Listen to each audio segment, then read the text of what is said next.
Amados irmãos, Shalom. Sejam bem-vindos a mais uma edição do nosso Master Coach em prol da administração da palavra. Este programa insere-se na nossa rúbrica de coaching espiritual, que tem como intuito a proliferação da palavra do Senhor enquanto cumprimento daquilo que era uma das resoluções da igreja primitiva, que era, por um lado, unir-se ou perseverar na meditação às Escrituras Sagradas através da oração e, em segundo plano, uma grande resolução no ministério da palavra, que é basicamente o ensino da palavra de Deus. A palavra, enquanto sendo um dos 3 princípios que asseguram que a igreja hoje possa também ser um instrumento da ação missionária do Espírito Santo para o seu crescimento, para a sua expansão, de forma que a igreja possa orientar o seu rebanho para o caminho do Senhor. Este programa tem como objetivo alcançar 4 principais desiderados. O primeiro é o de promover o gosto e a prática da meditação contínua às Escrituras Sagradas, para que aqui nós possamos encontrar o verdadeiro reflexo, espelho do Deus Altíssimo, porque Deus, Ele é a própria palavra de Deus. O segundo desígnio é o de apresentar a terceira pessoa da Trindade, o Espírito Santo. Ele que também é Deus, conquanto existe um só Deus que se manifesta em 3 pessoas.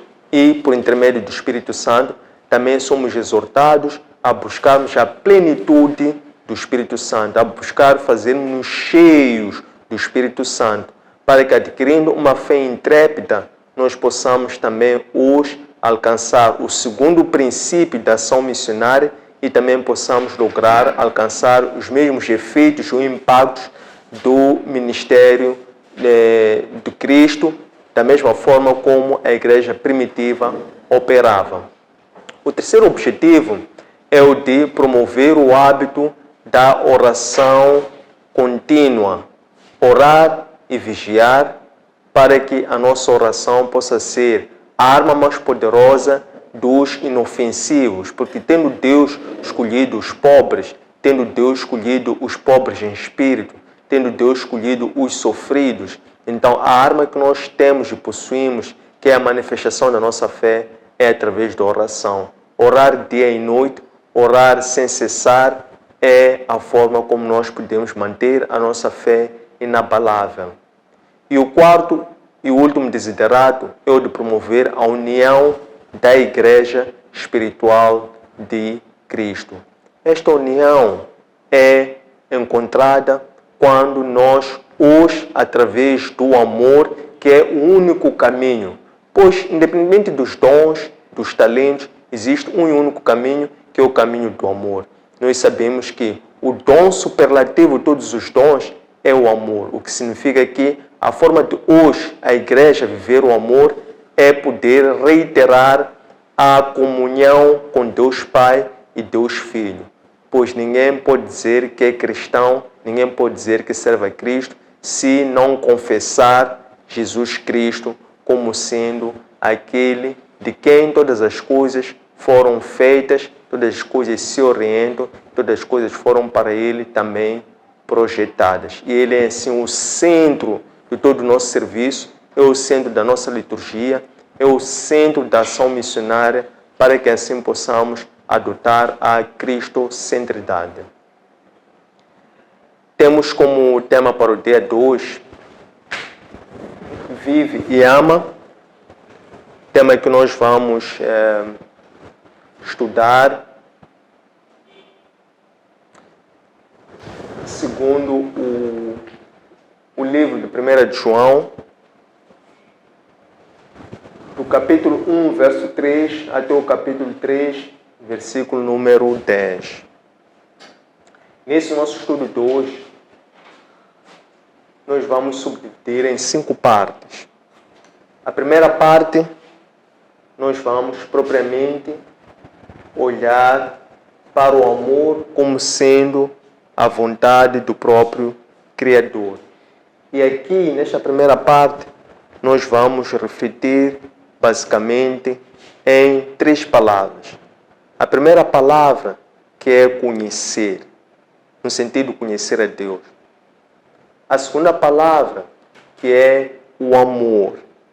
O amor no sentido de amor ágape. E a terceira palavra é a luz, porque Cristo é a própria luz. A segunda parte do nosso tema vai ser uma exortação a que nós possamos exercer o poder discricionário de escolha entre 2 mundos. Ou amar o mundo, ou amar a Deus. Há uma primeira exortação do apóstolo para os jovens e depois há uma exortação mais generalística e esta última olha para a necessidade de nós nos desviarmos ou evitarmos de todas as formas os 3 vícios deste mundo para que possamos agradar ao Pai. A terceira parte é quando ele nos exorta sobre os anticristos, dizendo que chegamos aos finais dos tempos e, nesta altura, onde surgir aqueles que se opõem ao próprio Cristo. Então nós, enquanto igreja, devemos estar firmes na unção que recebemos do Santo para podermos perseverar no caminho do Senhor.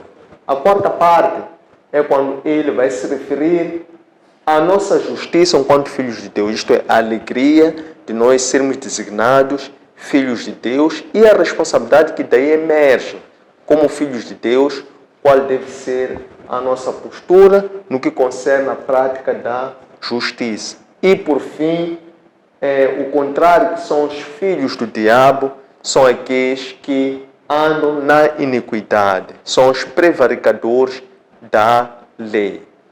Com efeito, a exortação aqui é que nós devemos ter o cuidado, para um lado, andarmos na luz e, por outro lado, também para praticarmos o amor. Porque se nós perseverarmos nesses 2 pilares, então vamos manter a nossa justiça e vamos nos distanciar de sermos filhos do diabo. Ademais, ele diz que o diabo é aquele que se rebelou desde o início, desde o princípio. Então lá nós vamos encontrar, através desses 5 tópicos, aquilo que nós pretendemos transmitir, refletir, estudar e, acima de tudo, compreender. Porque todo cristão é teólogo. Todo cristão deve procurar estudar as Escrituras Sagradas. Todo cristão deve se aplicar para dominar, conhecer, guardar e andar segundo a palavra de Deus. E isso somente ocorre quando também tem uma vida dedicada à leitura contínua às Escrituras Sagradas. Ao longo deste tema, nós vamos também trazer como referência outras passagens bíblicas para efeitos de aprofundamento do nosso estudo de hoje, que também são importantes para trazer como complemento, de forma a expandirmos também a nossa compreensão. Antes de começarmos então a dar atenção focalizada ao tema de hoje, vamos recuar uma semana para nos lembrarmos o que é que nós estudamos no estudo anterior. O estudo anterior foi sobre a segunda carta de Pedro e o tema foi firmes na esperança para o dia do Senhor. Esse tema nós subdividimos em 3 partes. A primeira parte foi a exortação às virtudes. Através desta, nós compreendemos quais eram os planos de Deus. Os planos de Deus era que nós crescêssemos em qualidade, isto é, para que nós empenhássemos dia a dia de forma a crescermos a nossa fé comum à virtude e as virtudes ao conhecimento. E nessas virtudes ele elenca as 3 principais virtudes como sendo frutos do Espírito. Esses frutos são temperança, são a paciência e são a misericórdia. E depois destas, então, se refere ao estágio seguinte, que é a busca pelo amor, e do fim do amor à caridade. Depois desta primeira parte, que é a exortação às virtudes, lembrando-nos que virtudes é a predisposição em praticar o bem. Virtudes é uma qualidade, é um esforço moral. Depois passa então para aquilo que era os cuidados ou a condenação aos falsos profetas. E aqui na condenação aos falsos profetas, ele nos alerta sobre os riscos futuros, lembrando-nos das lições do passado, na forma como Deus não perdoou, primeiro, aos seus anjos que se rebelaram contra si, segundo, como Deus também não perdoou aos descendentes ou residentes ou a humanidade da época de Noé, e também pela forma como Deus também não perdoou também aos residentes ou moradores de Sodoma e de Gomorra. A terceira e última parte do estudo anterior foi sobre a esperança para o dia do Senhor. Ali nós vimos a importância e preponderância que tínhamos de poder conservar a nossa esperança para podermos aguardar a vinda do Senhor, que era iminente. Então, enquanto não ocorresse este marco, nós devêssemos viver no presente aquela esperança e guardar essa mesma esperança dia a dia através de atos de caridade. Então, desta forma, vamos então começar o estudo de hoje.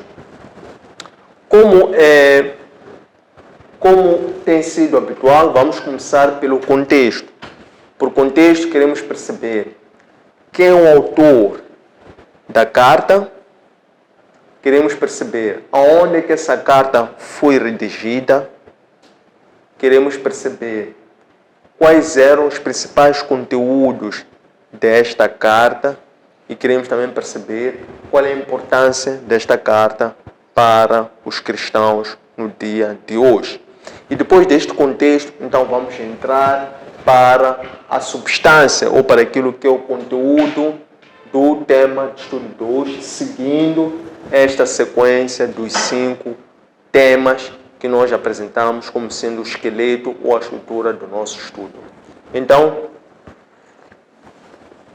sobre a autoria desta carta, o autor da mesma não se identifica.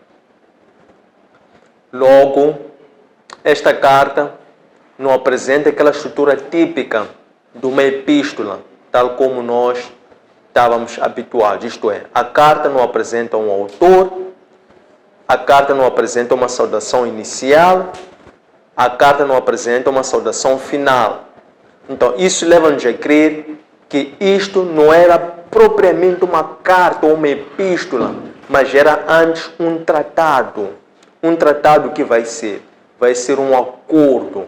Então, era um acordo que visava, que era em forma de uma circular que deveria ser transmitida para as diversas ramificações da igreja joanina, de forma que ela pudesse receber algumas correções a alguma falsa ou algum erro na interpretação do Evangelho segundo João, porque é o mesmo autor. O autor do Evangelho segundo João é o autor de 1 de João. Então, ele, apercebendo-se, o apóstolo João, de que existiram alguns erros teológicos de interpretação do Evangelho segundo João, ele redige esta para poder corrigir esses problemas de interpretação. Então, por isso é que esta é mais um tratado do que propriamente uma carta. O local onde essa carta foi redigida identifica-se como sendo Ásia Menor, identifica-se como sendo Efésio. E como sendo Ásia Menor, como sendo Efésio. E também esta carta, ela buscava focar-se em alguns principais pontos. O primeiro destes pontos era sobre a humanidade de Cristo, porque naquela altura haviam algumas dúvidas sobre a humanidade de Cristo. Então surge o apóstolo João, ele enquanto sendo testemunho, ele enquanto sendo um apóstolo, isto é, a primeira geração dos apóstolos, ele apresenta, no início desta carta, apresenta Cristo como sendo o verbo da vida, como sendo a palavra da vida.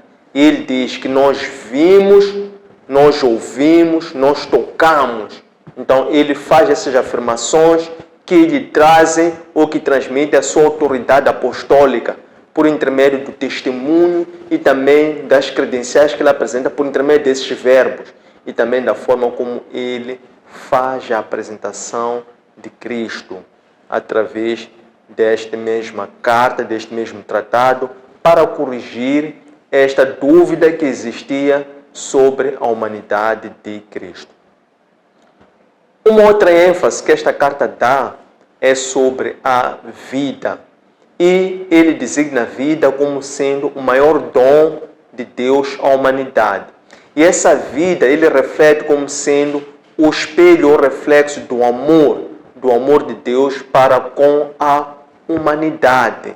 Então, o tema amor é um tema que é muito usado, que é um tema que domina muito a teologia joanina, e conquanto aqui podemos trazer para fechar esta contextualização a importância da carta para os dias de hoje. Se nós pegarmos o tema vida, estamos a assumir que para nós, entre nós os africanos, a vida nós olhamos como sendo uma transição de geração para geração. Por essa razão é que a morte para nós é como se fosse uma separação. É como se aquele que morresse fosse para um outro local mais à frente, onde todos nós aguardamos com esperança firme que nós também lá iremos. Por esse sentido, vida, no sentido africano, é olhar para as gerações e também é olhar para trás, que são os nossos antepassados. E se nós olharmos nessa lógica da vida, enquanto sendo uma transmissão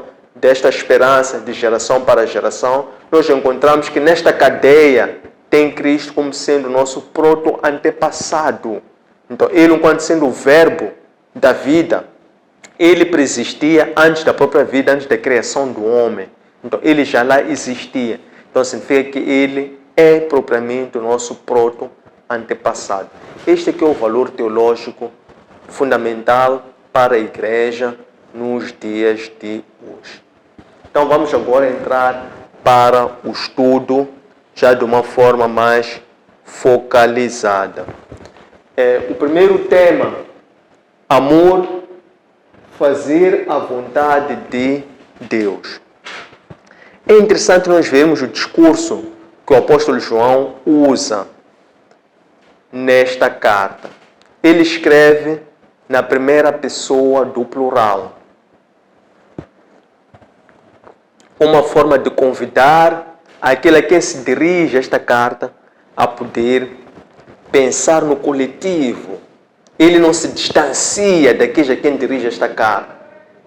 Não é? Ele escreve na primeira pessoa do plural, é uma forma pedagógica de escrever e de convidar os leitores a também com ele viverem o presente, interpretando aquela carta, mas compreendendo, tendo os sentimentos que aquela carta transmite na sua redação, porque ele também se coloca ali naquela escrita.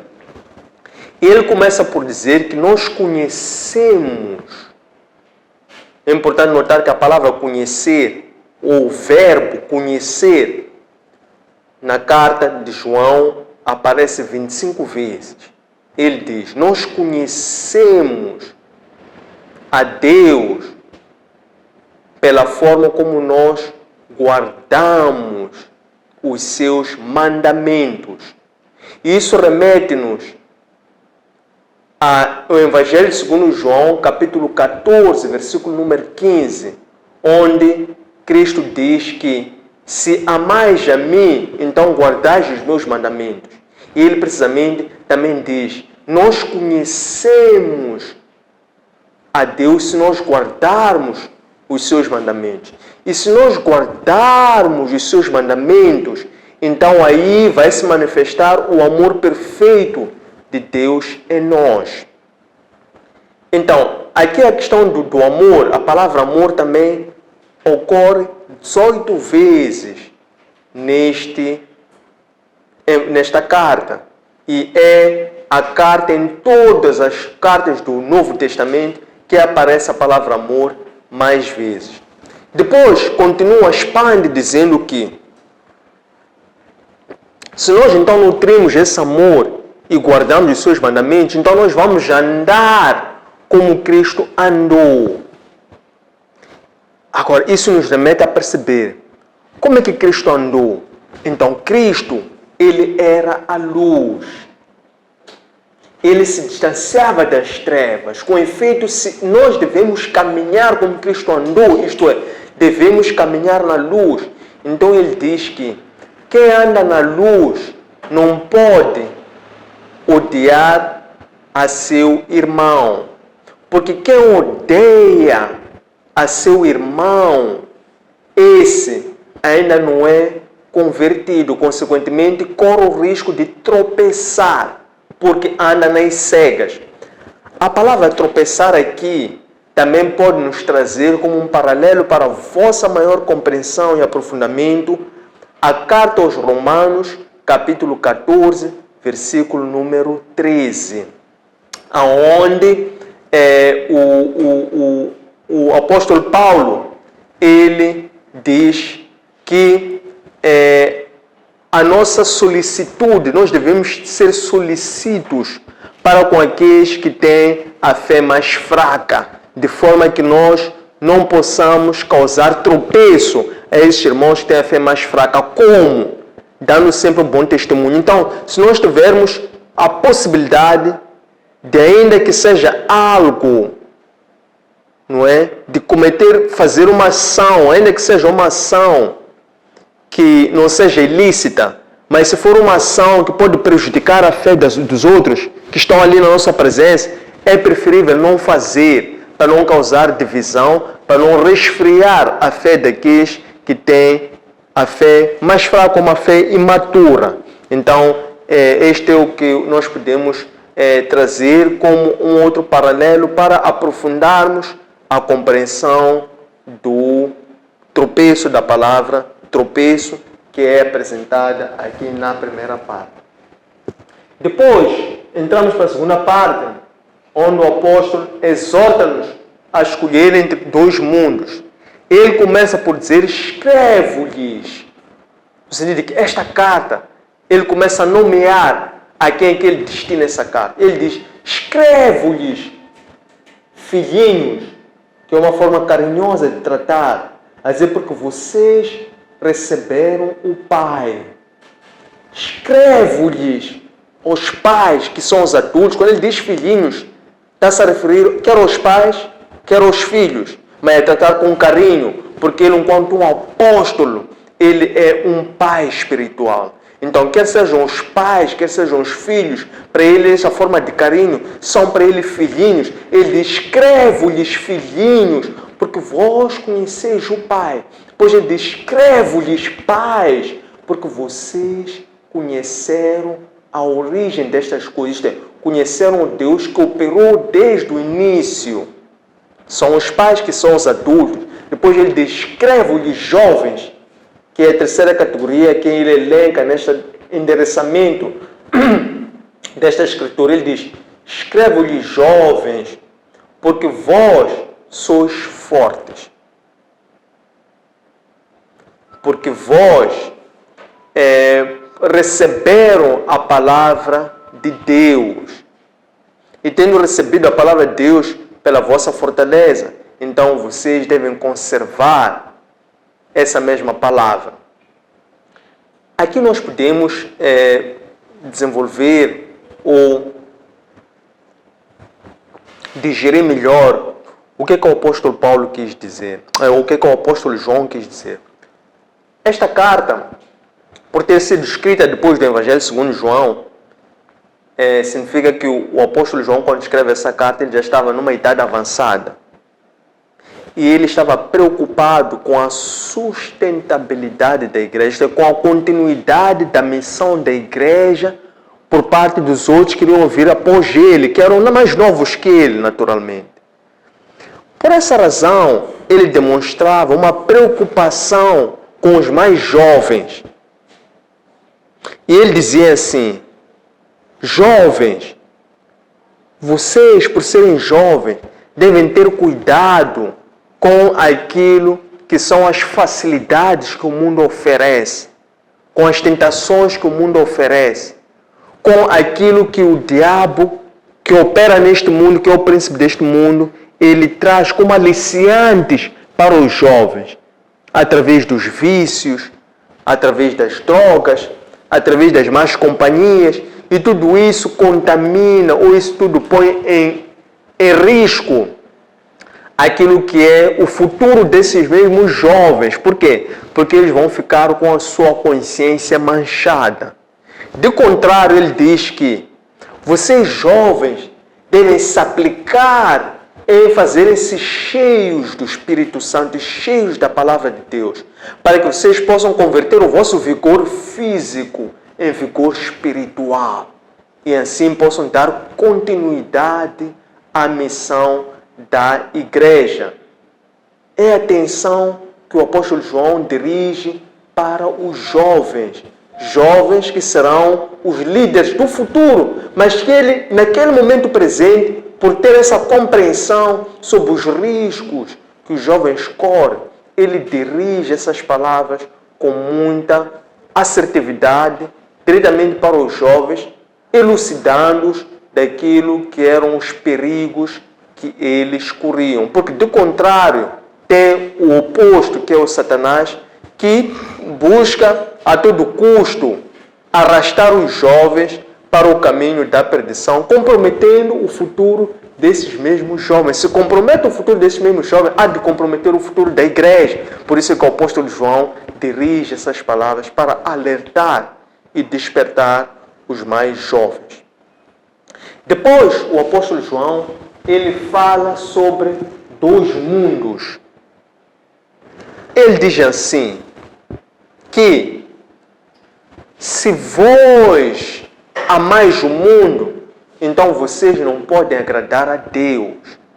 Porque quem busca amar a Deus, que é o outro mundo, evita aquilo que são os vícios deste mundo. E ele designa 3 vícios deste mundo e alerta-nos para termos cuidados redobrados contra esses 3 vícios deste mundo.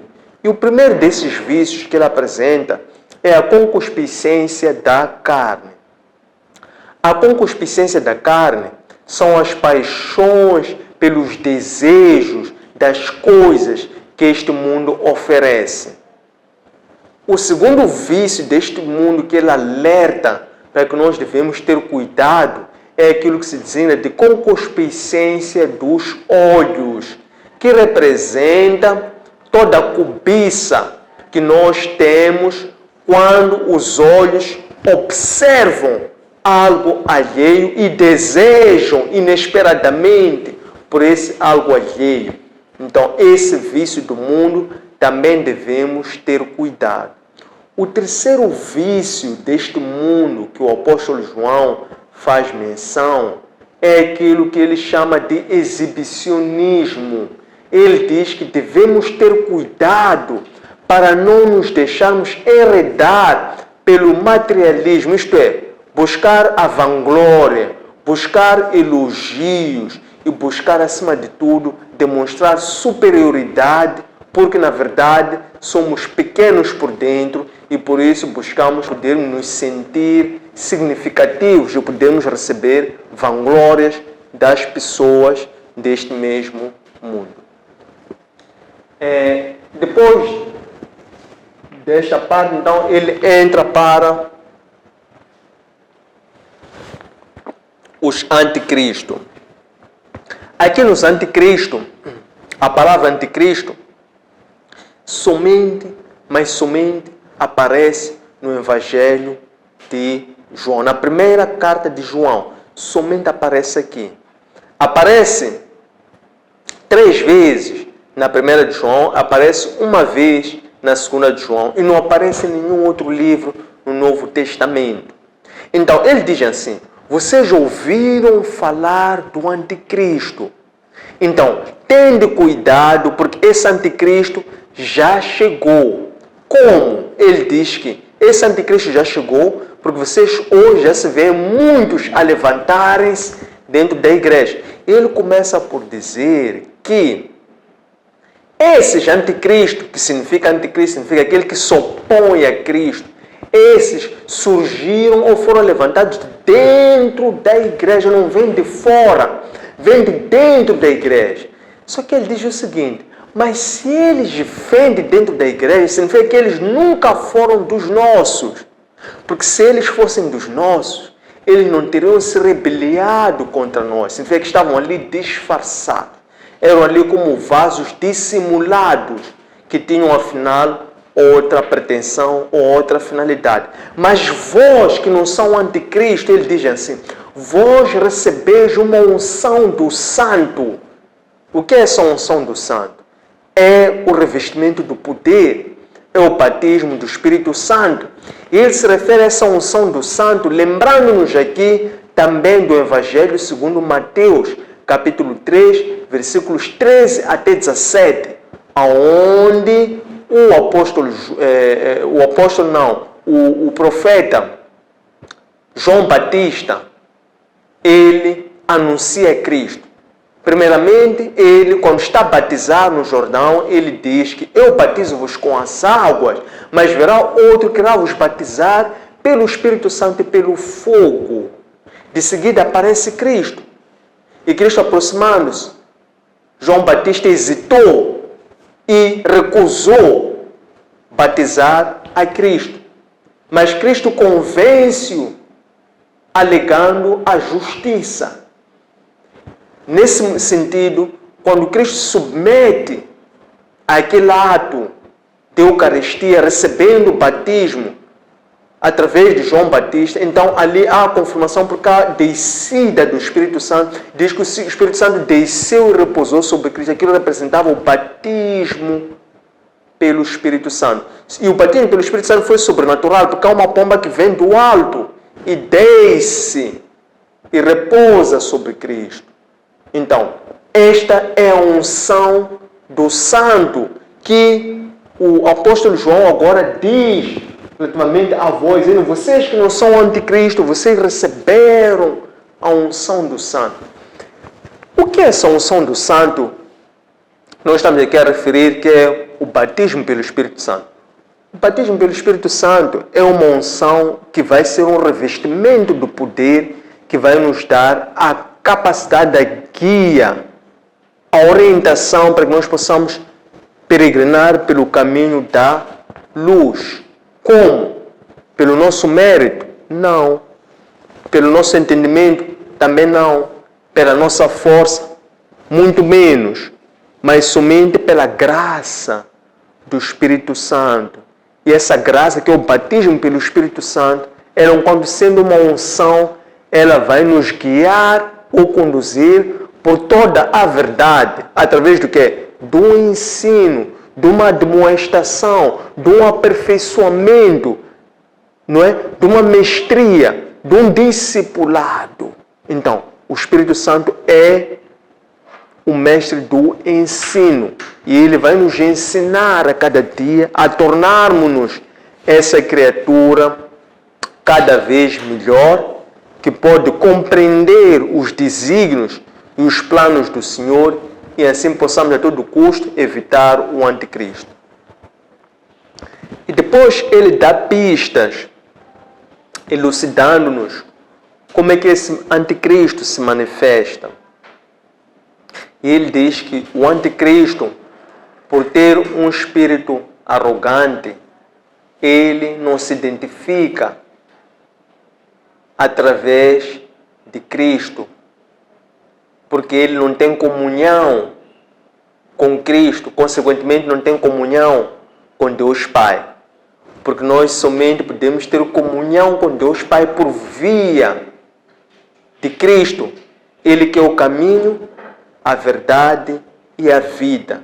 Então, uma das marcas do anticristo é que ele precisamente não se identifica com o próprio Cristo. O que é se identificar? Não se apresenta como sendo servo, discípulo, escravo. Consequentemente, se não se apresenta, então também ele não se submete a Cristo, não é? Ele não se submete a Cristo, ele não se faz corpo de Cristo, não se faz membro da igreja. Consequentemente, ele não é membro da igreja espiritual de Cristo. Ele tem uma aparência de piedade, mas ele não tem piedade em si. Ele não tem justiça, mas tem somente uma aparência de uma coisa que ele não é. Depois disto, então, ele começa por se referir aos filhos de Deus. No capítulo 3, versículos 1 de 1 João, ele diz que hoje nós podemos nos alegrar porque nós fomos designados filhos de Deus. Ele atribui aqui a honra que é nós sermos designados filhos de Deus com F minúsculo. Isto nos dá o que? Acesso à filiação divina. Filhos, filiação, filhos de Deus. O que significa? Você vê que nós aqui somos herdeiros da promessa. Que promessa? Salvação. Morar na morada eterna do Senhor e ser co-herdeiros de Cristo. Não é? Isso é que é a grande honra de nós sermos chamados filhos de Deus. Associado a isto, de nós sermos chamados filhos de Deus, ele diz que hoje nós podemos nos alegrar e podemos contemplar a honra de termos entrado na filiação divina. Mas nós ainda não contemplamos, não visualizamos a glória futura que ainda está por vir. Ele diz que a glória futura que ainda está por vir há de se manifestar mais à frente, quando nós nos tornarmos semelhantes a Ele. O que é essa semelhança a Deus? É que Deus é santo, igreja, irmãos. Então, quando nós nos aperfeiçoamos cada vez e nós nos aproximamos ou regressamos à terra de onde nós vimos, então lá nós iremos contemplar sem falha, com toda a nitidez nós iremos contemplar ao próprio Deus, porque ali seremos a sua semelhança quando adquirirmos a total santidade e despirmos naturalmente esta nossa pele ou esta nossa tenda. A última parte, ele fala dos filhos do diabo. Sobre os filhos do diabo, ele começa por se referir ao pecado. Ele diz assim: aquele que peca comete iniquidade. O que é iniquidade? É transgredir a lei. Mas nós sabemos que nós não somos justificados pela obediência à lei. Somos justificados pela fé. E depois, o apóstolo Tiago, para complementar o que disse o apóstolo Paulo, ele disse que somos justificados pela fé, sim, mas também tem que ser uma fé que produz obras. Obras dignas da verdadeira conversão. Ele não estava a se opor ao que dissera antes o apóstolo Paulo, estava a complementar. Então, ele diz que quem peca comete iniquidade. Isto é, quem peca, quem transgride, é um transgressor da lei. E quem é transgressor da lei, então esse anda nas trevas. E ele aqui faz uma advertência. a dizer que nós, que fomos resgatados por intermédio do batismo, que é a água, as águas batismais, aquelas mesmas águas que é o batismo que Cristo também foi batizado para confirmar o selo divino do Espírito Santo, de forma que ele adquirisse aquele poder para poder seguir em verdade, por toda a verdade, poder cumprir o seu ministério para que depois ele pudesse experimentar o que é o sangue, que é a morte. E por intermédio da morte de Cristo, então nós hoje também fomos justificados por Cristo. Então ele diz que nós, que fomos regenerados por Cristo, nós não devemos andar nas trevas, mas antes devemos andar na luz, que é o quê? Praticando a justiça. E depois ele diz, se nós praticarmos a justiça, andando na luz, nós podemos assim testificar ou levar à plenitude a promessa divina. Conclui dizendo que o pecado é duas fontes. A primeira fonte do pecado é nós odiarmos o nosso irmão. Porque se nós andamos nas trevas, então também andamos no pecado e vamos odiar o irmão. E a segunda fonte do pecado que ele traz aqui é nós não testemunharmos a verdade. E nós testemunhamos ou confessamos a verdade quando guardamos os mandamentos. Porque somente quando guardamos os mandamentos é que nós podemos demonstrar o amor que nós temos com Deus. Porque aquele que ama guarda os mandamentos. E aquele que guarda os mandamentos anda pelos caminhos de Cristo. E aquele que anda pelos caminhos de Cristo anda pela luz. E quem anda pelo caminho da luz ama o seu irmão. Quem ama o seu irmão não odeia o seu irmão. Então, desta forma, nós completamos aquilo que era a primeira parte, que é a exposição do tema. Abre-se agora o momento para, em sentido inverso, podemos receber comentários, sugestões, dúvidas, questões, para podermos aprofundar o nosso estudo. Muito obrigado. A paz do Senhor, irmãos. Papá.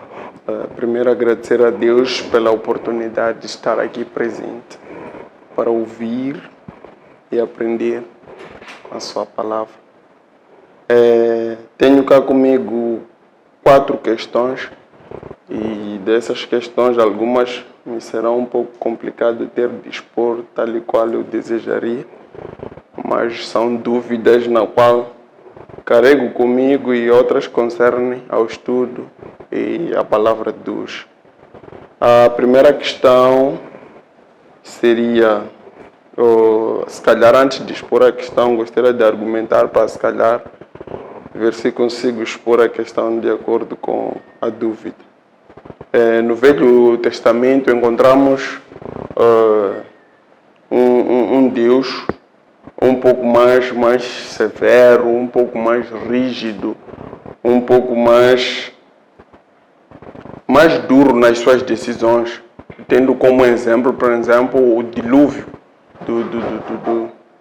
que houve e que também foi por via desta que instituiu a Noé com que fizesse a arca, para que de alguma forma pudesse exortar aos outros que pudessem com ele estar para que possam ser salvos. Então, no Novo Testamento encontramos um Deus um pouco mais manso, um pouco mais amável, por intermédio de Cristo trouxe-nos para que possamos ser salvos. Então, nesta vertente, não seria uma forma de dar espaço ao mal, atendendo e considerando essas duas vertentes, porque olhamos nós que na altura em que ele agia de forma mais rígida, encontrávamos um povo ou crentes um pouco mais vivos na palavra, acho eu. A segunda questão é o que o cristianismo diz ou fala acerca das outras religiões.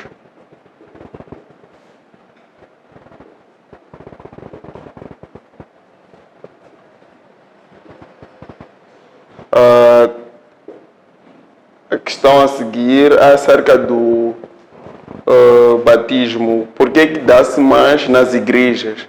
Por que dá-se mais prioridade ao batismo no que concerne a imersão das águas do que o próprio batismo do Espírito Santo, sabendo que o batismo por Espírito Santo é que é mais importante ou mais vivo, né? Acho eu que seja mais importante.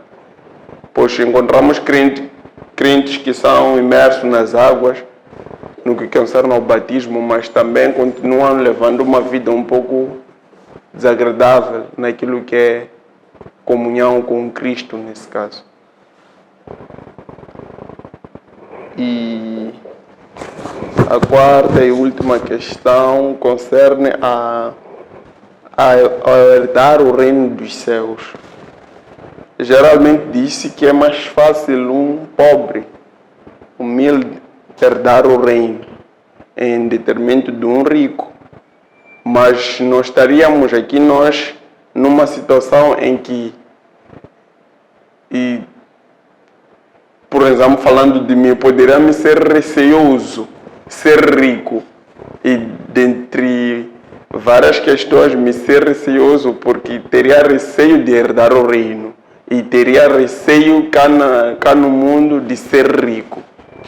Não sei se fui claro nessa questão. Temos uma situação um pouco embaraçosa no que concerne já a percepção dessa parte, na questão de herdar o reino e de ser rico na terra. E é basicamente essas questões que eu trago de forma meio que complicada, mas no fundo é que são dúvidas na qual eu carrego. E tendo chegado aqui, acho que é tudo. Obrigado. A paz, irmãos. Obrigado. Eu também tenho aqui umas 4 questões para melhor entendimento. A primeira é: o grande mandamento de Cristo é o amor. E o que dizer para os irmãos que dizem ser seguidores de Cristo e não praticam o amor do tal Cristo? Obrigado. Desculpa. Essa é a primeira. O que dizer dos irmãos? Que dizem ser seguidores de Cristo e não praticam o amor. A Bíblia sempre nos chama a atenção a ter cuidado com o mundo. Mas não está fácil identificar quem é o crente e quem não é crente neste caso. Como descobrir esses dois? Será que o anticristo já está a reinar ou está para vir? A última: quem o nosso irmão é da fé ou o nosso próximo? Obrigado. Estimados irmãos, saudações. Quero desde já agradecer a palavra.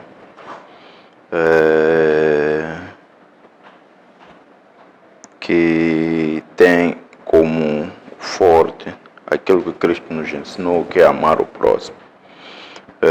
Gostei muito de ter aprendido nesta manhã esta lição. Porém, para completar, gostaria de tecer cá algumas questões. E a primeira das quais diz o seguinte: como é que hoje podemos nos distanciar das trevas? Quais são as facilidades que o diabo oferece aos jovens? Quais são as facilidades que o diabo oferece aos jovens de modo a levá-los à morte ou perdição? Como é que nós jovens atualmente devemos cuidar da nossa fé de modo a dar continuidade do Evangelho no futuro. O que move o anticristo na perseguição? O que move o anticristo na perseguição de crentes firmes na fé? Como identificar o anticristo sendo que vem disfarçado em ovelha, quando na verdade é um lobo? Como é que devemos nos aperfeiçoar no dia a dia, de modo a nos tornarmos próximos de Deus? Para fechar, gostaria de saber como é que a prática do amor pode vencer o anticristo. Obrigado. Sim, saudações. Sobre o batismo pelo Espírito Santo, havia um certo homem na Bíblia que era conhecido por fazer grandes maravilhas. O nome dele era Simão. Então, certa vez ele, ao ver os apóstolos de Cristo, que eles davam o Espírito Santo a todos os fiéis pela imposição das mãos, ele, tendo maravilhado-se por este feito, aproximou-se a eles, pedindo para que pudessem, de uma certa forma, venderem-lhe esse poder, de modo com que ele também pudesse fazer o mesmo. A minha questão é, eu gostava de saber como é que nos dias de hoje os fiéis podem receber o Espírito Santo. Será que o método de imposição das mãos continua sendo válido ou não? A segunda questão é mesmo um pouco ligada, que foi colocada pelo colega Antônio. Eu gostava de saber qual é a riqueza que se refere, através da qual não se pode herdar o reino. Muito obrigado. Qual é a riqueza que se refere, através da qual não se pode herdar o reino? Muito obrigado. Amados irmãos, muito obrigado pelas questões que foram aqui colocadas, que vão contribuir para um maior interesse, alcance e também para que o nosso estudo se torne mais rico na extensão dos temas, mas também rico naquilo que são as necessidades que as diversas perspectivas ou óticas que fizeram esta participação, esta contribuição, possa tornar esta sessão de verdadeiramente uma edificação mútua. Porque, conforme nós temos estado a dizer desde o início, o objetivo primário e fundamental é o de contribuir para a partilha, para que todos nós possamos ser convidados e participemos neste banquete que é a palavra do Senhor. Vou de seguida, olhando para cada uma dessas 17 questões, respondê-las na mesma sequência que elas foram colocadas. A primeira é: O Deus do Novo Testamento, que é um Deus mais misericordioso, não propicia o crescimento do mal nos dias de hoje, para o crente dos dias de hoje, relativamente ao Deus do Antigo Testamento, que era um Deus mais duro, mais áspero. O que devemos dizer é que Deus é o mesmo ontem, hoje e amanhã. Nos seus atributos, sobretudo aqueles atributos não partilháveis, que são atributos só dele, que o homem não pode tê-los, nós temos alguns que são muito próprios para ele, mas devemos elencar 2 deles. O primeiro desses atributos é a sua justiça, conforme aqui estivemos a dizer. O segundo seu atributo é a sua misericórdia, conforme também estamos aqui a trazer como esses 2 elementos. Mas nesses mesmos atributos nós encontramos, quer no Deus do Antigo Testamento, quer no Deus do Novo Testamento. Por quê? Porque no Novo Testamento, Cristo não veio para contrariar, não veio para se opor, nem rejeitar as leis, tampouco os profetas. O que temos que compreender é que Cristo veio levar a lei e os profetas à plenitude. De que forma? É que ele veio para encarnar aquilo que era a lei e aquilo que eram os profetas. No entanto, o mais interessante é a forma como Cristo apresenta os novos mandamentos. E ele, na sua expressão dos novos mandamentos, ele resume o decálogo num mandamento que ele diz que amai ao próximo como Deus amou a sua igreja. O que é amar nesse sentido? O amar nesse sentido é o sentido de autodoação, é o sentido de sermos imitadores dele, é o sentido de uma renúncia e mortificação completa das nossas vontades. Então, se nós formos a ver aqui, tem por detrás deste amor que Cristo defende, tem aqui a justiça de Deus. Por quê?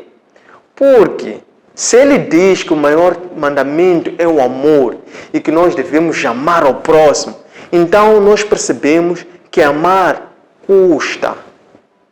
A dureza de Deus foi o recurso léxico e pedagógico que ele usa para poder demonstrar o decálogo, converter o decálogo neste mandamento. Por que amar custa? Porque para Cristo mostrar o seu amor à humanidade, ele teve que sacrificar a sua própria vida. O que significa que nos dias de hoje, para nós também sermos agradáveis a Deus e cumprirmos o seu mandamento, também devemos sacrificar a nós próprios. E isso, meus irmãos, não é fácil. Isso tem um preço. E o preço disso chama-se cruz. E tal e qual acontecia no Antigo Testamento, também poucas pessoas, muitos são chamados para isso, mas poucos são escolhidos, isto é, poucos é que dão a sua vida para o resgate de outras vidas. Poucos é que verdadeiramente carregam a sua cruz. Poucos é que verdadeiramente conseguem ter os mesmos sentimentos e os mesmos pensamentos que Cristo. Então, é uma linguagem, quer dizer, converteu ou sintetizou os 10 num único, que expressa como sendo amor, mas é preciso ver qual é o preço desse amor. Há um preço a pagar por esse amor. E não é um preço que é fácil, não é um preço que é leve, não é um preço que está a saldo. Por quê? Porque muitos rejeitam a cruz e poucos conseguem carregar a cruz. Conforme nós vimos, desde o próprio Cristo até os que lhe seguiram, não é? Houve até dentre eles, aqueles que conviveram com ele, houve alguns que rejeitaram o caminho de Cristo. Houve daqueles 12 fiéis, alguns que durante o tempo do discipulado não entendiam, não compreendiam o próprio Cristo, questionavam. E houve aqueles que até desejaram em vida de uma forma inocente, que também queriam estar ao lado dele, mas depois eles pagaram um preço por este amor, porque eles foram mártires. Então, é preciso compreender isso, que o amor que Cristo defende tem um preço, que é a tua própria vida. E eu pergunto, o que existe mais precioso que a tua própria vida? Antes, no Antigo Testamento, você poderia pecar, depois, por causa da lei, poderia depois fazer-se presente ao sumo sacerdote, arrepender-se e ser expiado corporalmente, não da consciência. Mas depois disso já não agradou a Deus.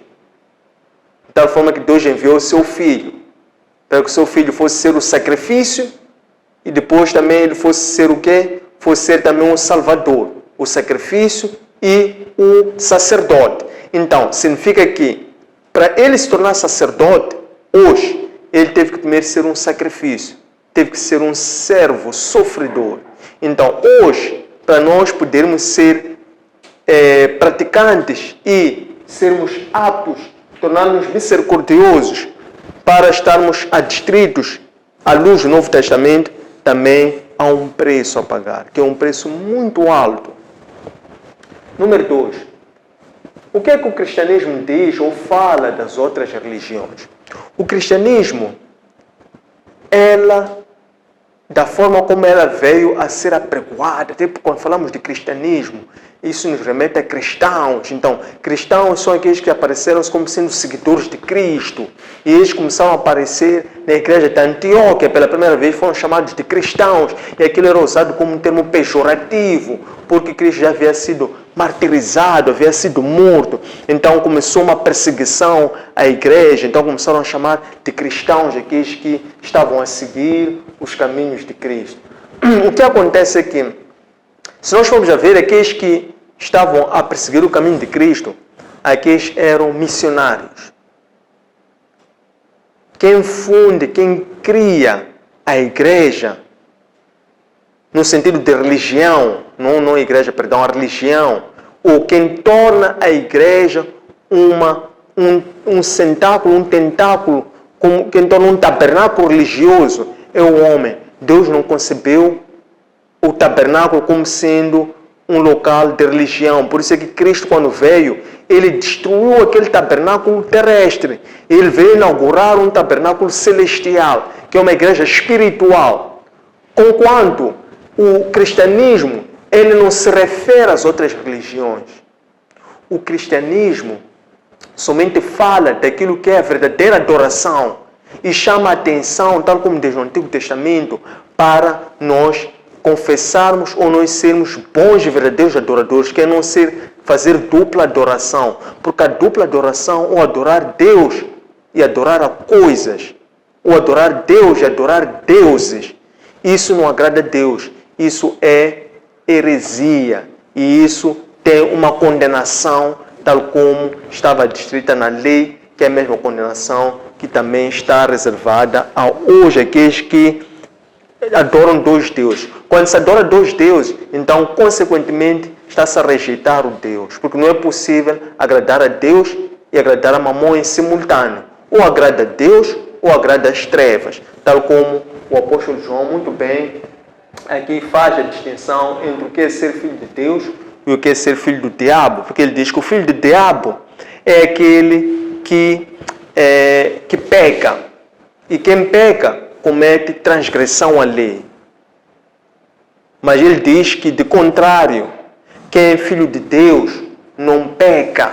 Quando diz não peca, não significa que não comete o pecado, ou que não é possível que o filho de Deus cometa o pecado. Não. O que está aqui a querer dizer é que o Filho de Deus, ele que pratica a justiça, ele está revestido de poder, de capacidade para poder resistir ao pecado. E ele consegue. Ele faz isso como uma forma de praticar a justiça. Porque essa aqui é a sua vocação, o seu caminho, que é a luz. Então, o que devemos compreender é que o cristianismo não fala de outras religiões. O cristianismo, ela é mais um sentido espiritual e ela se refere àquilo que é a verdadeira adoração. E por assim dizer, então podemos compreender que, por exemplo, adorar as estátuas, adorar ao seu corpo, confiar na sua beleza, nos seus títulos, graus acadêmicos, bens materiais, por aí em diante, isso é desagradar a Deus. Então, isso já não é verdadeira adoração. Porque a verdadeira adoração é a mesma do Antigo Testamento, que é adorar a um e único Deus. Então, o cristianismo veio a adotar e resgatar aquilo que era o sentido espiritual dos judeus. Porque os judeus, esses, desde o Antigo Testamento, eles tinham recebido, por causa da aliança abraâmica, que depois foi tramutada através do Decálogo, eles tinham bem presentes a questão de adorar um só Deus. Então, no cristianismo, veio-se dar continuidade, porque ela foi a linhagem, e Cristo vem como descendente dos judeus. Então, ele vem, mas vem como um príncipe da paz, porque ele veio para também resgatar ou incluir no plano da salvação também aqueles que, através do Antigo Testamento, estavam excluídos do plano da salvação por causa das condições para a salvação que eram apregoadas pelo Antigo Testamento, que era basicamente a lei e a circuncisão. Número 3. Por que dá-se mais prioridade ao batismo nas águas, nas igrejas, do que o batismo pelo Espírito Santo? O batismo pelas águas é um caminho, representa uma conversão. E a conversão pelas igrejas é um sentido de pertença.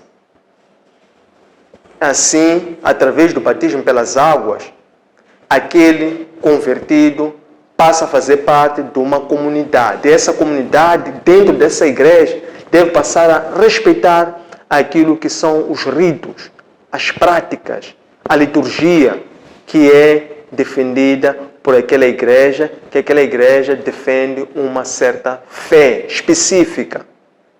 A fé é a mesma, se é uma igreja cristã, a fé é a mesma, mas a forma como ela pratica a fé na sua organização, na sua estrutura, segue certas regras e ritos. Então, essa conversão é uma apresentação e introdução deste recém-convertido para aquilo que são as regras da liturgia naquela mesma casa. Então, isto é o que faz com que as igrejas deem ênfase ou priorizem esta conversão, que é o batismo nas águas, para que a pessoa se torne semelhante àquela comunidade e se identifique também com as práticas daquela comunidade.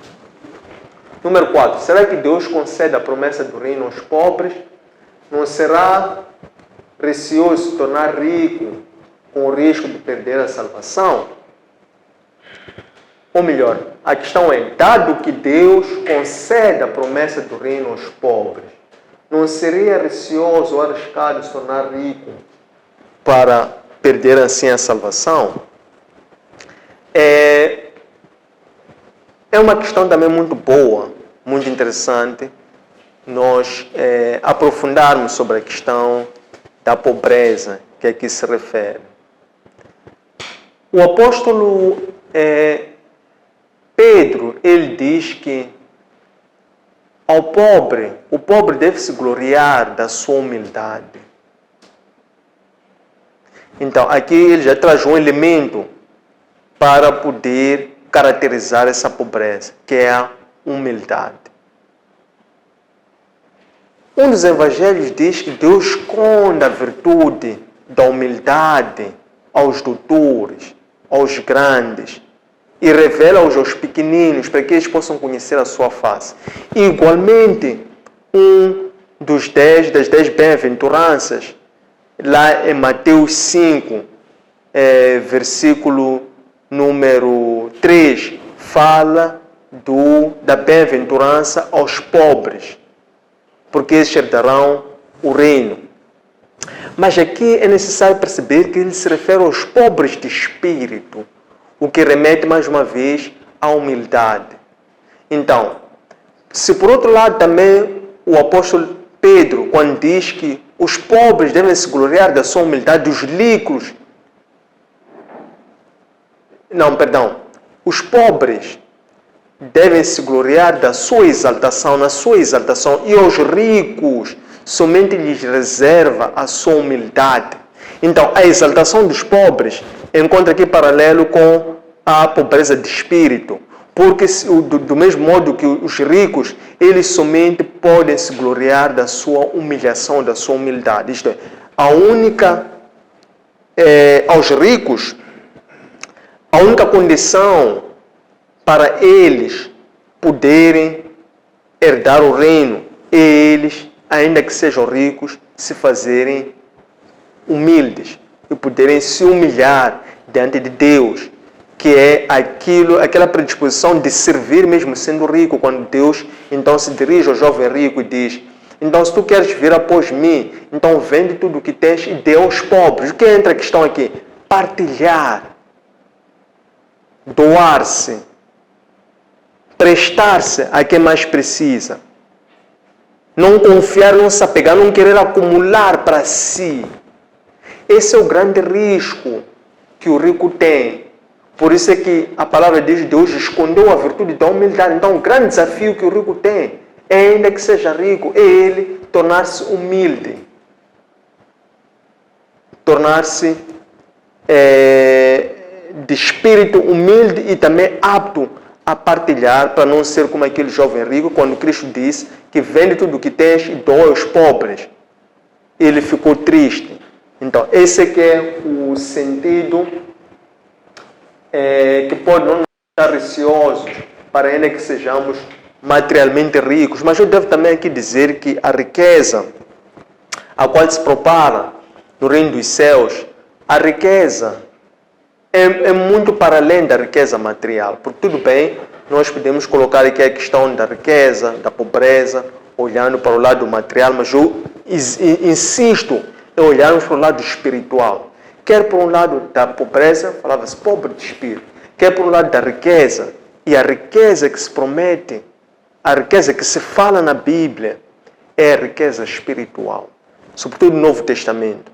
Então, a riqueza espiritual que se fala no Novo Testamento é a riqueza que o pobre Lázaro tinha, porque tinha o rico e o pobre Lázaro. Você vê que o pobre Lázaro era materialmente pobre, mas ele era espiritualmente próspero, abundante, rico, porque ele olhava para a vida eterna. Então, a nossa abundância, a nossa prosperidade é a salvação, é a vida eterna. Isso é que nos dá dois tesouros: amor de Cristo e a paz de Cristo. E isso não tem preço.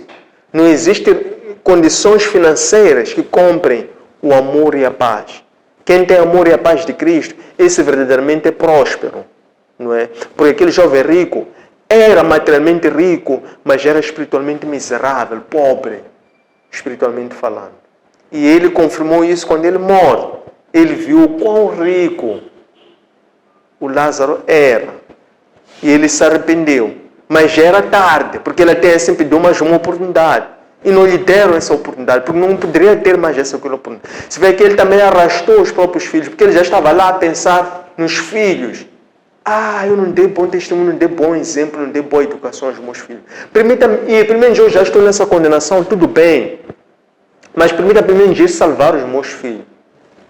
Senão já passou o tempo. Então você vê que o orgulho que pode atuar quer no rico, quer no pobre, porque existe também pobre que é orgulhoso. O orgulho que atua na pessoa, não é? Que é esta falta de humildade. Então, arrasta não só a si, mas também pode contaminar, arrastar também as outras pessoas. Número 5. O grande mandamento de Cristo é o amor. O que dizer dos irmãos que dizem ser seguidores e não praticam o amor? Então, esta é a questão, por exemplo, do rico que nós estávamos a dar o exemplo. Cristo perguntou: não conheces os mandamentos? Ele disse: sim, conheço os mandamentos. Não roubar, não matar, não fornicar. Ele disse: conheço esses mandamentos. Conheço esses mandamentos. Então Cristo disse: falta um mandamento. Naquele caso, o mandamento que faltava no jovem rico era a humildade.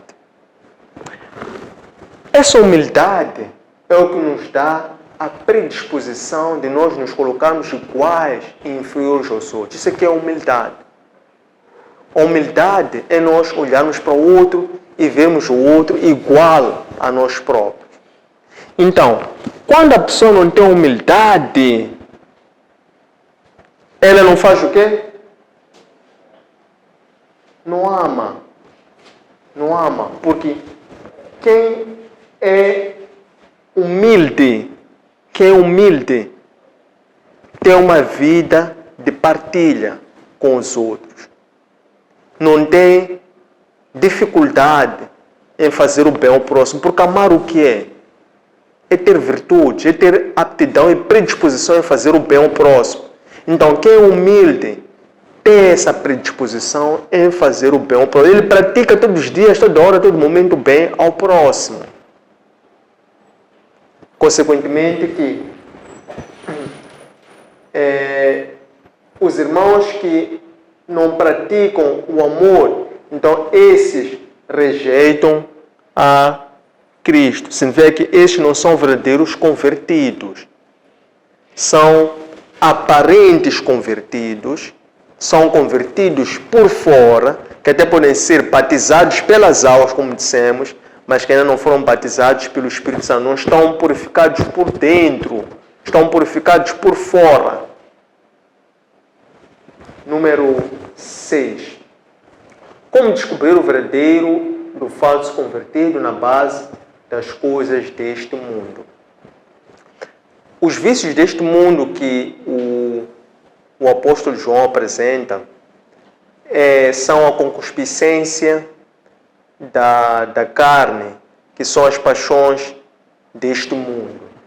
E quando perguntamos como ver o falso convertido nas coisas deste mundo, é que o falso convertido, ele não consegue ter o controle, o domínio sobre a sua própria carne, sobre os seus próprios desejos da sua própria carne.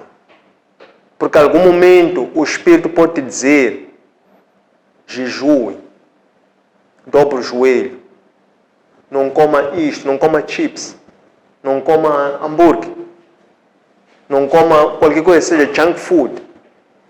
Come, por exemplo, cacana. Come, por exemplo, batata doce. Beba água. Mas você, porque tem a possibilidade de escolher entre isto e aquilo, você vai para aquilo que a inclinação, a paixão da tua carne deseja. Pode ser entre sumo, entre uma bebida com álcool, e você não tem o controle, o domínio para discernir e perceber o que escolher, porque aquilo é a ocasião, a paixão da tua carne, a inclinação deseja aquilo, e você não tem o domínio da sua própria carne, corpo, para poder repreender aquela vontade que o teu próprio corpo deseja ou manifesta. O segundo é a concupiscência dos olhos, que é ver a coisa do outrem e você desejar a coisa do outrem. Só da forma como você olha para a coisa do outrem, você já deseja e até começa a comentar, e começa até a fazer planos, e começa até a visualizar, e começa até a desejar, mesmo não podendo, e começa até a invejar. Então, esse é um grande perigo. Por quê? Porque as nossas tentações são as nossas fraquezas. Em função das nossas fraquezas, então os nossos olhos sempre vão nos fazer olhar para aquilo que é a nossa fraqueza. Se você tem fraqueza de ver redes sociais, de ver fofoca, de ver telefone, de ver pornografia, é isso que há de aparecer sempre nos teus olhos. E como você tem essa fraqueza, essa é a tua fraqueza, você há de ficar fraco. Os teus olhos, quando verem isso, você vai querer abrir. E você não sai desse pecado. Isso é concupiscência dos olhos. O terceiro vício que mostra um falso convertido é a questão da exuberância. Exuberância que é o quê? Que é buscar vanglória, buscar elogio, buscar reconhecimento, buscar grandeza, buscar ser reconhecido pelas pessoas. Isto é, querer a aprovação dos outros, esquecendo que quem nos aprova a nós é Cristo, não é um homem que nos aprova a nós.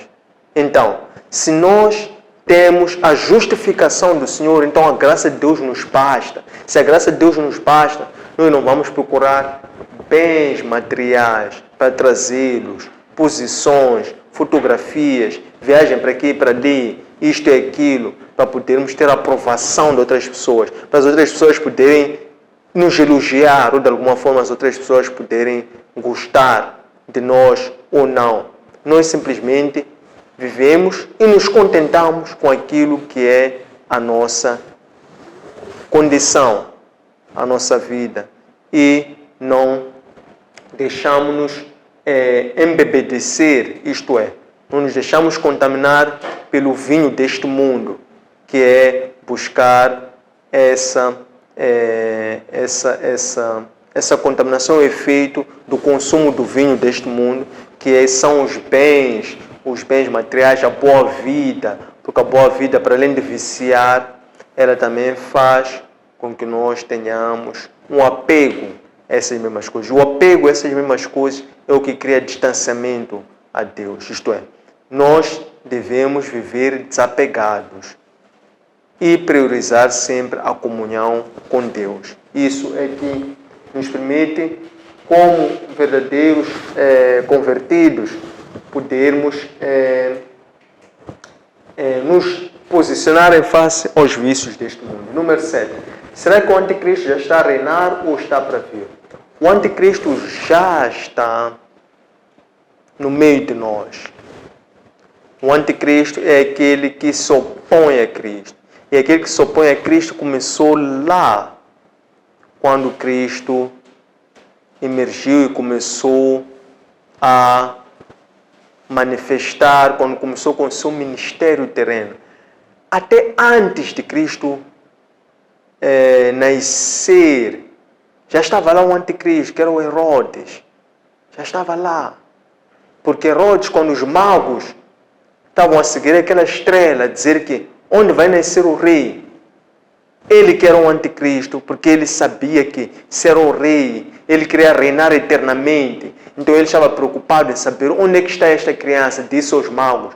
Quando vocês souberem onde vai nascer esta criança, passem à volta e digam onde é que está. Porque ele queria reinar para sempre. Então os anticristos começaram há muito tempo, desde o Herodes.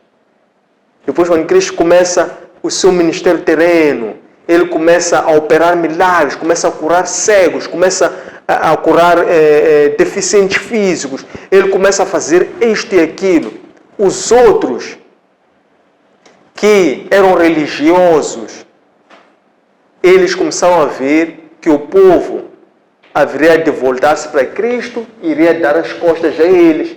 Eles, como queriam, continuar a ter privilégios, ter títulos, ter distinções, ter uma boa vida, não é?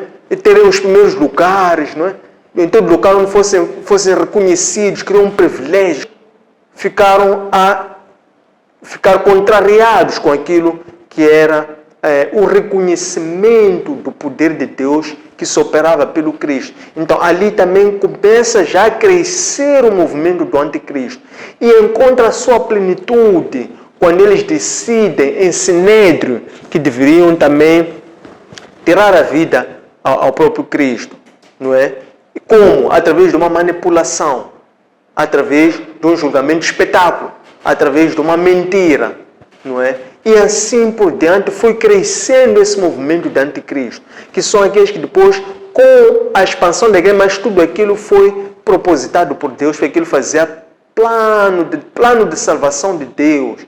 Então, esses são os anticristos, são aqueles que depois tiveram que vir para supor o crescimento da igreja.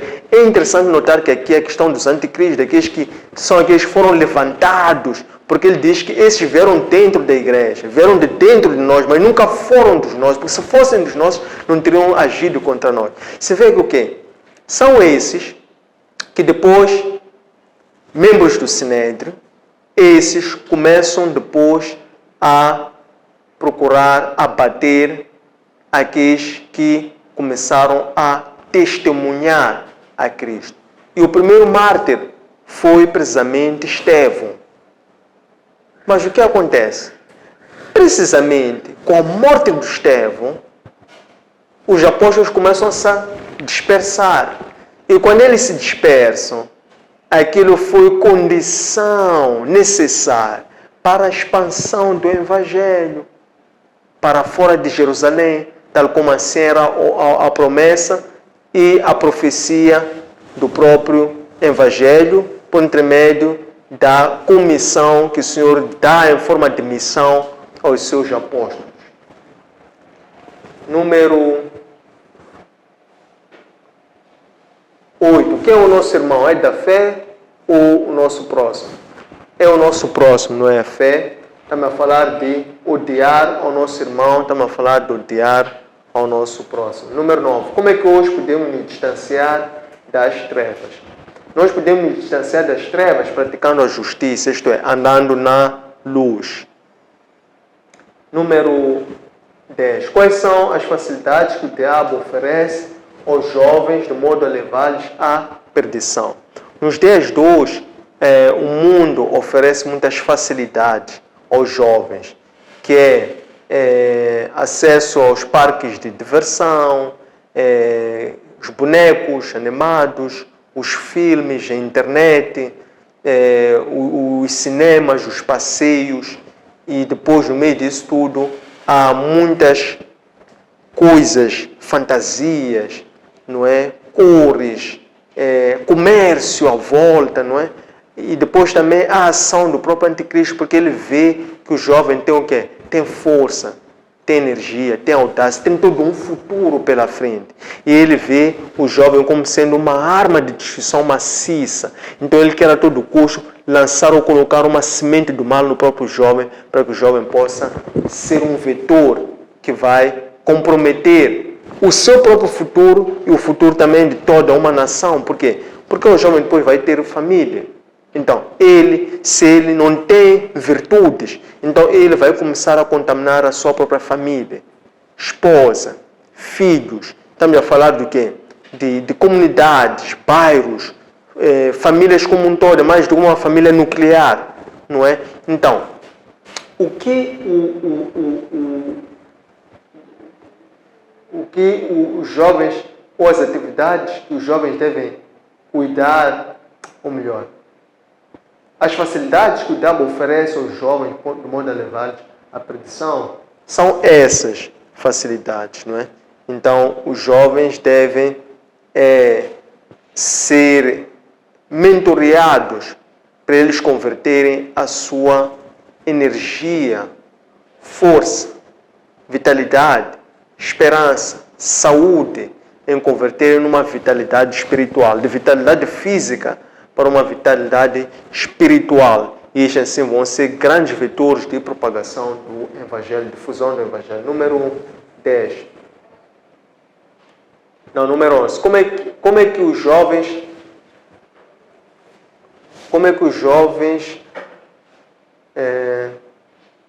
devem cuidar da fé para dar continuidade ao... Como é que os jovens atualmente devem cuidar da fé para dar continuidade ao Evangelho? Então, jovens hoje devem buscar a presença do Senhor. Os jovens devem ser guiados, os jovens devem receber uma educação religiosa através dos pais, para que eles possam ser apresentados a Deus através do batismo, conversão, depois eles possam conviver naquele meio, e através do testemunho dos próprios pais, possam dar este acompanhamento, para que depois os jovens possam buscar andar no caminho do Senhor. E dessa via, através da sua conduta, da sua perseverança, então os jovens possam fazer-se cheios do Espírito Santo, cheios da Palavra de Deus, para que eles verdadeiramente, com esses dois alicerces, eles possam ser forças vitais, possam estar revitalizados com o Espírito, e através do Espírito Santo, eles possam verdadeiramente serem os evangelistas, ou possam ser os instrumentos que vão assegurar a continuidade da missão da igreja, da missão universal até a missão específica, que é a salvação de almas, até a preparação para o estabelecimento definitivo do reino de Deus aqui na face da terra. Número 12. O que move o anticristo nas perseguições dos crentes firmes na fé? Aqui o nosso estudo dizia que o diabo, ele se rebelou ou ele pecou desde sempre, ou desde o início? No livro de Judas, capítulo 6, ele se refere que o diabo, ele se rebeliou, porque o diabo não se vê que ele desde o início, ele foi feito como um anjo das trevas, não. O diabo foi feito um anjo na sua concepção desde o início. Mas depois, ele se rebeliou. Consequentemente, quando ele se rebeliou, então ele começou a praticar iniquidade atrás de iniquidade, que é transgressão de lei atrás de lei, não tendo se arrependido. Consequentemente, o anticristo, que é já um anjo caído, ele busca arrastar outras pessoas também para a sua condenação. Então, eles buscam o quê? Buscam esfriar a fé dos cristãos. Buscam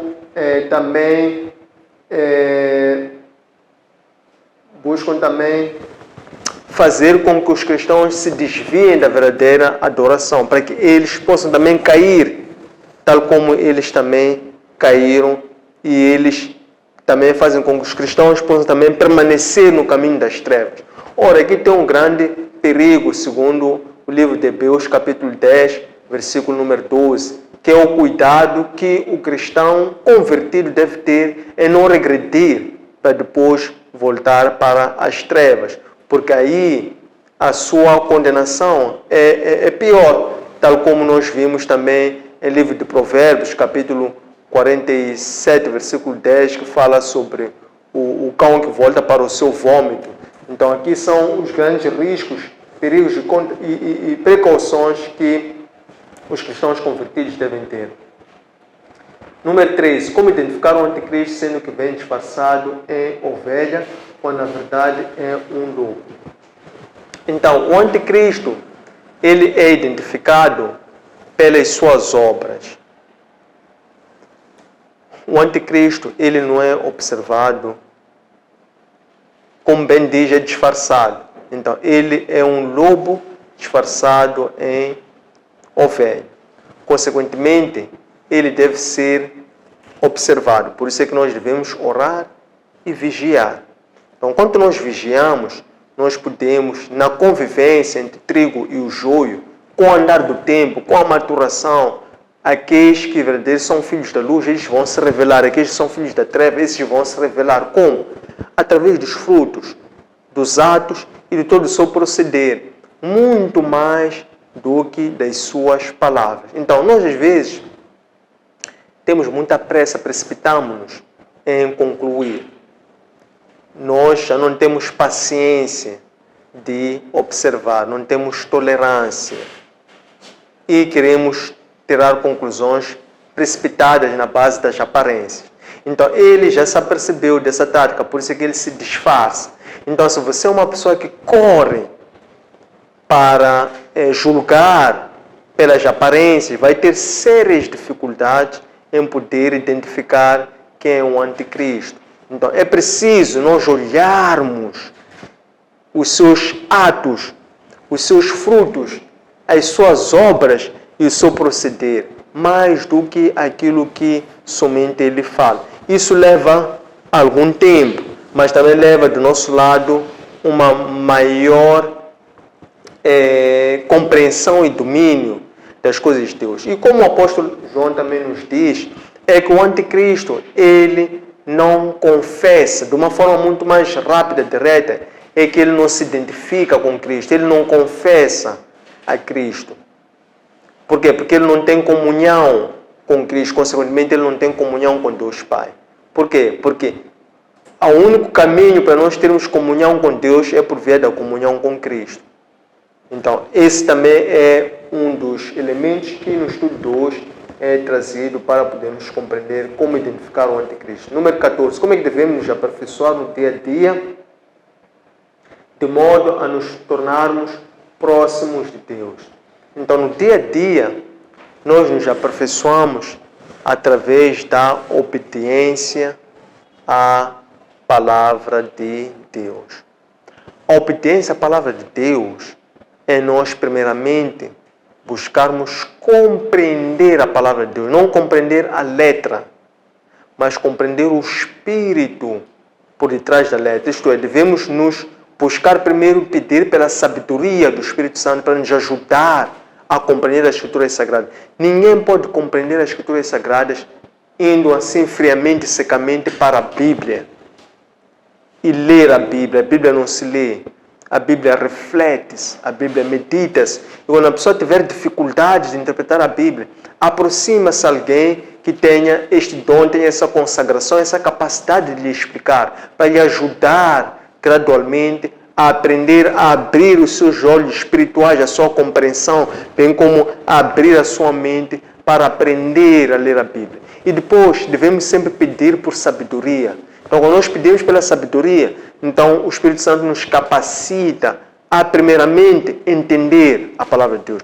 Você não vai obedecer a palavra de Deus se não entender a palavra de Deus. E a entender a palavra de Deus não é ler com esses olhos físicos.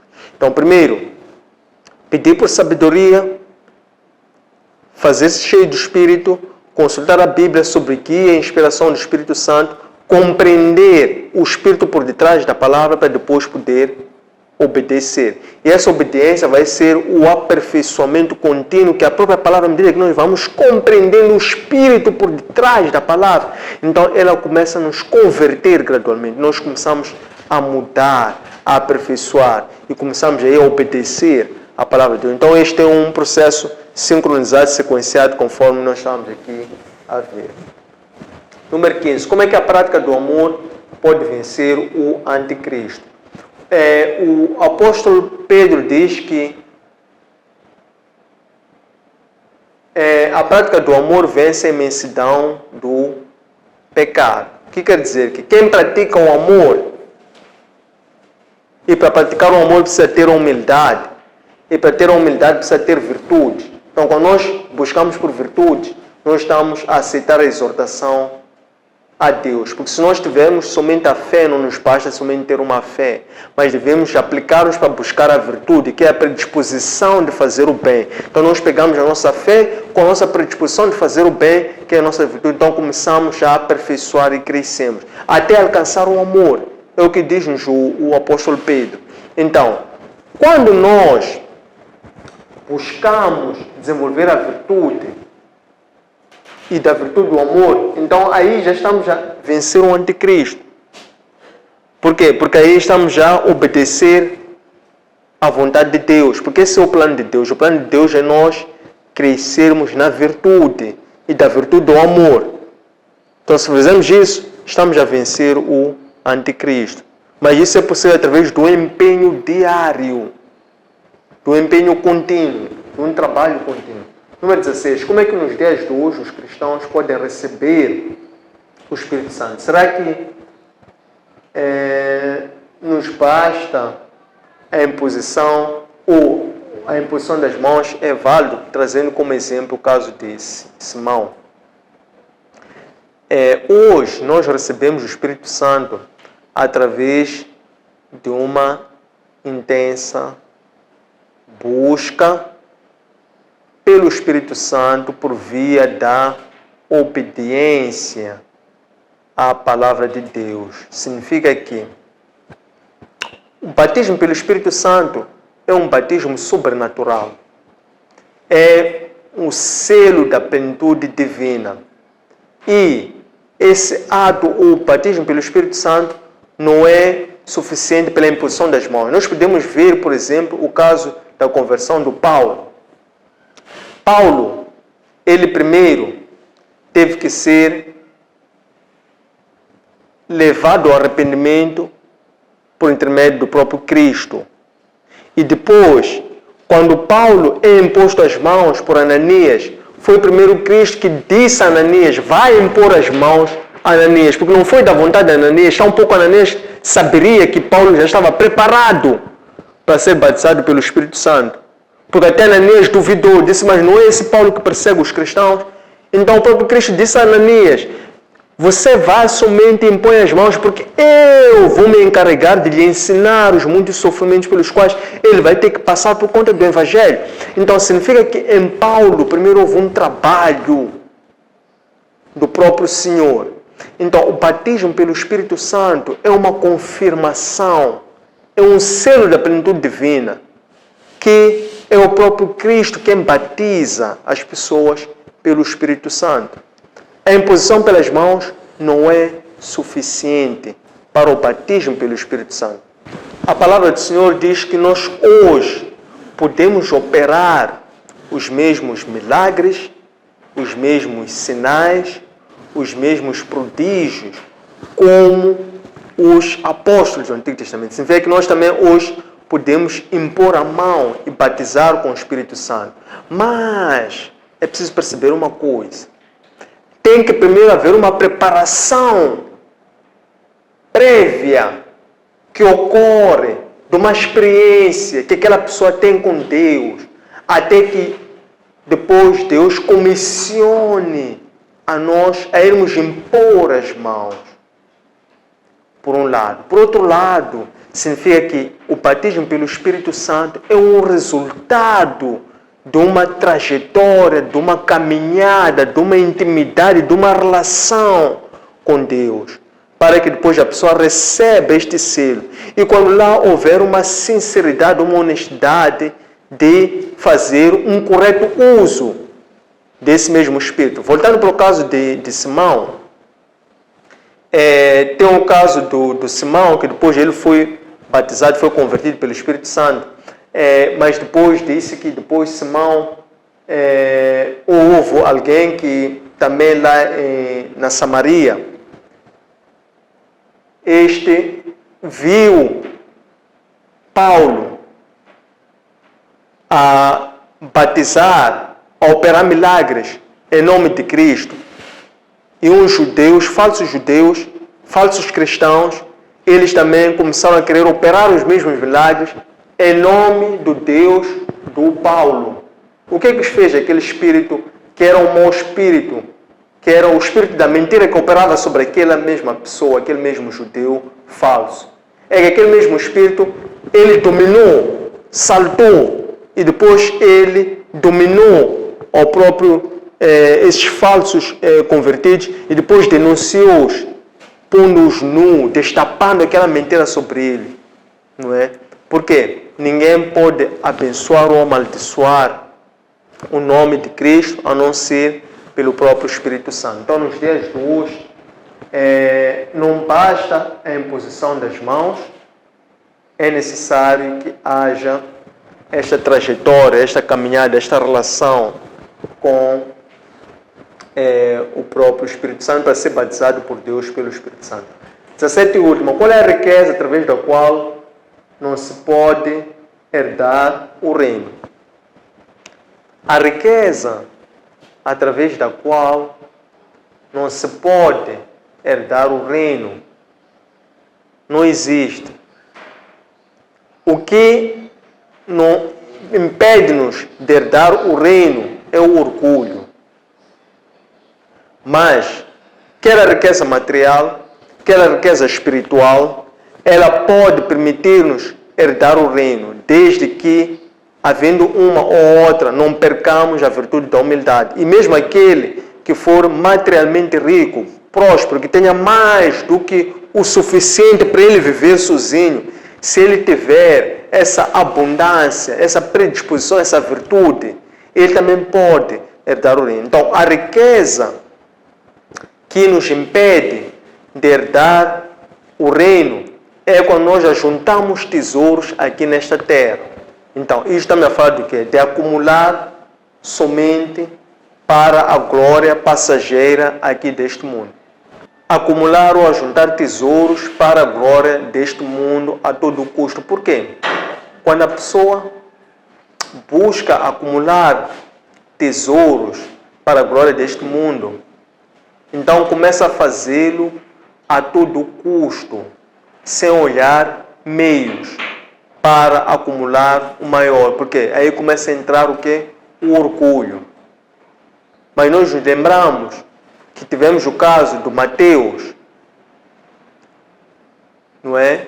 Que, embora fosse cobrador de impostos, ele se arrependeu. Tivemos o caso também daquele que subiu na árvore. Zaqueu também era próspero, mas depois ele se arrependeu. E ele, ao ter se arrependido, apesar de ele ser próspero materialmente, ele decidiu o quê? Dar 3 vezes a quem ele tinha defraudado, porque ele antes ajuntava riquezas para este mundo a todo custo, mesmo que fosse por extorsão, mesmo que fosse enganando, mesmo que fosse cobrando juros por aí em diante. Ele procurava acumular, mas depois ele decidiu o quê? Começar a partilhar. E ele assim foi salvo, ele e a sua casa.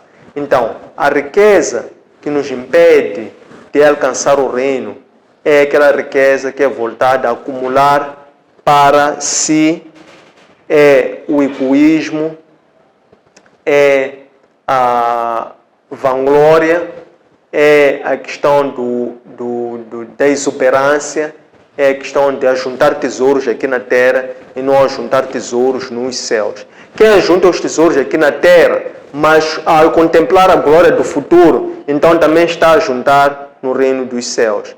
Quem não ajunta tesouros aqui na terra, por não ter tesouros materiais, mas ter tesouros também espirituais, esse está a juntar na terra e nos céus também igualmente. Que tesouros é que nós temos aqui na face da terra? São os nossos dons, os nossos talentos, as nossas virtudes, a nossa predisposição. Essa é a nossa riqueza que nós temos aqui na terra. Então, quer seja rico material, quer seja pobre material, quando a pessoa não tem esses talentos, essas virtudes que aplica, acumula e poupa aqui na terra fazendo uma conta poupança, poupar no sentido de acumular para fazer uma conta poupança, então ele não está a acumular também igualmente lá nos céus, que é a sua glória que vai muito para além da glória terrena. Tendo chegado a esta parte, queremos agradecer a vossa presença, vosso interesse, bem como a vossa pontualidade. Deixem ficar os vossos comentários aqui neste site e encontrem este material nos nossos arquivos digitais, que encontram-se nas nossas páginas de Facebook, de Instagram e de YouTube. Antônio Sende, LDA, nosso aplicativo para plataformas Android LOAP e nosso webpage www.academiaservo.com. Espero que gostem, um abraço e que Deus, que é Cristo, possa abençoar cada um de nós. Muito obrigado.